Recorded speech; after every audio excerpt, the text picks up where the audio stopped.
ये कहानी ममता की है।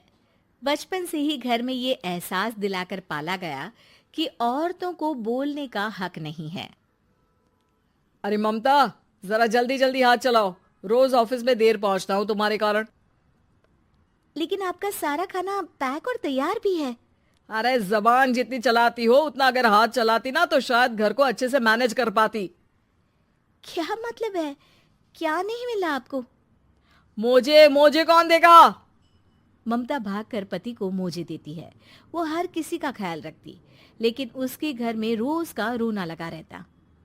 अरे माँ, आज स्कूल में टीचर ने मुझे फीस के लिए डांटा। माँ, मुझे अच्छा नहीं लगता कि स्कूल में फीस के पैसों के लिए मुझे कोई भी बात सुनाए। अरे पर बेटा, ये तो पापा करते हैं ना, सारा ऑनलाइन। मुझे तो इसकी जानकारी भी नहीं है। हाँ हाँ, बना लो बच्चों के सामने मुझे बुरा। अरे करता तो मैं ही हूँ, माना, लेकिन मुझे कोई सपना थोड़ी ना आएगा कि बच्चों की फीस जमा करनी है। अरे बताओगी तो तुम ही ना। ममता की अब ये आदत में शुमार हो चुका था। वो हमेशा हर बात के लिए खुद को ही दोषी मानती। एक दिन वो पड़ोस की दोस्त से कहती है, समझ नहीं आता यार, मैं इतनी डम कैसे हो सकती हूँ। बात तो सही भी है ना। अब पति बेचारा नौकरी करे, पैसे कमाए, या फिर ये देखे कि बच्चों की फीस का वक्त है। क्या करूँ यार। पता नहीं, मेरे पति तो सारा काम खुद ही करते हैं। वो तो कहते हैं कि तुम थक जाती होगी, सारा दिन घर बाहर बच्चे। तो अच्छा, ऐसे भी पति होते हैं क्या? अरे क्या बात कर रही है? भाई साहब कभी तुझे किसी बात के लिए सुनाते नहीं? किसने कहा नहीं सुनाते? अरे ये पति चीज ही ऐसी होती है कि बिना पत्नी को सुनाए उन्हें चैन की नींद कहाँ आती है। तो तू भी परेशान रहती होगी कि कैसे, क्या, कब भूल गई। अरे वो तो मुझे बस इस बात के लिए ताना देते हैं कि मैं वक्त पर खाना क्यों नहीं खाती या पार्लर जाकर अपनी साज सज्जा क्यों नहीं करवाती। पड़ोसन बोल ही रही होती है कि ममता के बेटे की आवाज आती है। अरे माँ, क्या हो गया? लग नहीं रहा कि आज आप मुझे पानी भी देगी। अरे कब से खाने के लिए वेट कर रहा हूँ। अरे यार, मैं चलती हूँ। बेटा खाने के लिए वेट कर रहा है, मैंने उसे खाना भी नहीं दिया। अरे 12वीं में पहुंच चुका है तुम्हारा बेटा, उसे बोलो खुद पानी लिया करे। मैंने तो अपने बच्चों को काम करना सिखाया है। अरे यार, खुद की भी तो कोई लाइफ है। माना जब नहीं कर सकते थे तो किया, लेकिन अब इतने बड़े बच्चों की हर बात मानेंगे तो मुश्किल तो अपने को ही होगी। ममता को पड़ोसन की बात में दम तो लगता है, लेकिन करे क्या, आदत भी तो खुद ही ने डाली थी। ममता घर जाती है कि तभी बेटी आ जाती है। माँ, परसों मुझे एक शादी में जाना है। तेरी वो जो लाल वाली साड़ी है ना, उसे दे देना। मैं आज जाकर टेलर को दे दूंगी, वो उस साड़ी से सूट बना देगा। अरे नहीं नहीं तारा, वो मेरी माँ ने मुझे दी थी और उस साड़ी से मेरी काफी भावनाएं जुड़ी हैं। तुमको ना मैं दूसरी साड़ी दे दूंगी। ओके, कोई बात नहीं, लेकिन आज दे ही देना पक्का। तारा माँ की साड़ी से सूट बनवाकर पार्टी में जाती है, लेकिन जब वो पार्टी से लौटती है, क्या है, मैं तो समझ ही नहीं पा रही हूँ। अरे जब वो साड़ी मांगी थी तो ये छल्ली सी साड़ी क्यों दे दी? मैं ही पागल थी जो इस साड़ी का सूट बनवा लिया मैंने। माँ, जानती भी हो कि कॉलेज में मेरी कितनी हंसी उड़ी। तभी वहां ममता का पति सुनील आ जाता है। अरे गवार औरत, जब बेटी साड़ी मांग रही थी तो दे देती ना। अरे पापा, इनके तो इमोशंस जुड़े थे उस साड़ी से। ममता इतने सब के बाद भी कुछ नहीं बोलती। मेरी बेटी की बेइज्जती हो गई, मैं बिल्कुल बर्दाश्त नहीं कर सकता ये। मैं नहीं चाहता कि मेरी बेटी से कोई भी ज्यादा सुंदर लगे पूरे कॉलेज में।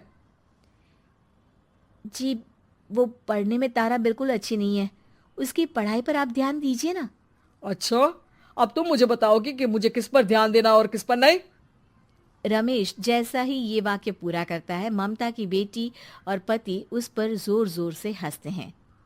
अरे ठीक है ना, पता ही नहीं चला कि कैसे वक्त इतना बीत गया। अरे कैसे पता चलेगा माँ, हम लोगों के पीछे जो तू बैताल की तरह चिपकी रहती थी, तुझे कैसे वक्त का पता चलता। ममता को पहले सास ससुर, फिर पति और बच्चों की तरफ से इस तरीके की बातें सुनकर उसका मन बहुत दुखी रहता था। एक दिन, सुनो ना, बहुत दिनों से कमर के नीचे बहुत दर्द रहता है। कल मैंने देखा तो एक फोड़ा था।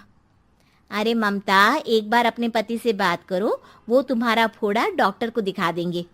अरे नहीं नहीं, वो तो गुस्सा हो जाएंगे। अरे क्यों गुस्सा हो जाएंगे? तुमको दर्द है? हाँ, लेकिन वो यही बोलेंगे कि ऑफिस जाऊं या फिर तुम्हें लेकर डॉक्टर के पास। तो बेटे से ही बात कर ले। अरे वो तो मैं कर लूं, लेकिन फोड़ा है ऐसी जगह कि उसे बताते मुझे शर्म आएगी। लेकिन कुछ ना कुछ तो करना जरूरी है ना। ऐसे कब तक फोड़े के दर्द से तड़पती रहेगी? अब तो सोच रही हूँ कि इनसे बात कर ही लूं, वरना दर्द के मारे कहीं मर ना जाऊं। लेकिन शाम को, ममता, क्या किया तुमने आज? खाने के डिब्बे में कैसा खाना दिया था?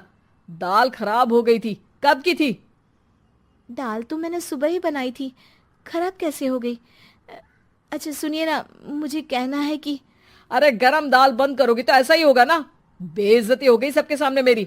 ऑफिस वालों ने ऐसा मजाक उड़ाया कि क्या बोलूं। कल से ठीक से खाना देना है तो देना, वरना खाना देना बंद कर देना। बाहर खा लूंगा मैं। ममता, जो पति से अपनी परेशानी बताने वाली थी, वो अब ये सोचने लगती है कि कल से पति को खाने में क्या दे। अगले दिन ममता थकी थकी सी हालत में, आप लोगों के लिए नाश्ता बना दिया है, खाना बनाने की हिम्मत नहीं है आज तो। रात भर सोकर थक गई है ना, इसीलिए तो खाना नहीं बना सकती। हिम्मत नहीं हो रही है, मैं बस सोने जा रही हूँ।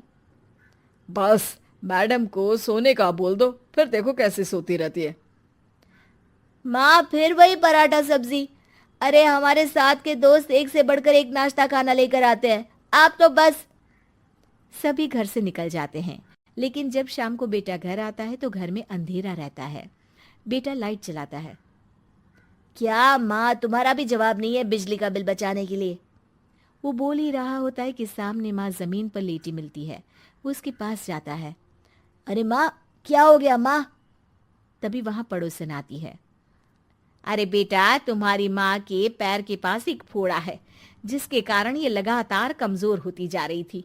मैंने उसे पहले ही कहा था कि घर में बता दो, लेकिन तुम्हारी माँ किसी को तंग करना नहीं चाहती थी। तभी वहां डॉक्टर आ जाता है। अरे इनके ऑर्गन में दिक्कत है, कोई बात है जो इनके मन में खटक रही है। अरे नहीं नहीं, इसके मन में कोई बात नहीं है, कोई काम है नहीं ना इसके पास, सारा दिन बस घर में ही रहती है। देखिए, मैं तो ये नहीं जानता, लेकिन हाँ, इनके मन में हमेशा कोई बात रह जाती होगी, इसीलिए उनकी ये हालत है। अगर आप समय से नहीं ले आते तो हो सकता था कि। अरे नहीं नहीं डॉक्टर साहब, हम पूरी कोशिश करेंगे कि वो ठीक हो जाए। हम लोगों ने अपनी ही परेशानी माँ के सामने रखी, लेकिन किसी ने माँ की दिक्कत को जानने की कोशिश तक नहीं की। हाँ, मैंने भी ममता को हमेशा घरेलू जरूरत से ज्यादा काम का नहीं सोचा था।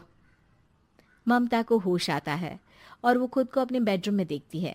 वो उठने की कोशिश करती है कि माँ, अब आप नहीं उठेंगी। हम लोग है ना, हम लोग आपको पूरी तरह से खुश रखने की कोशिश करेंगे।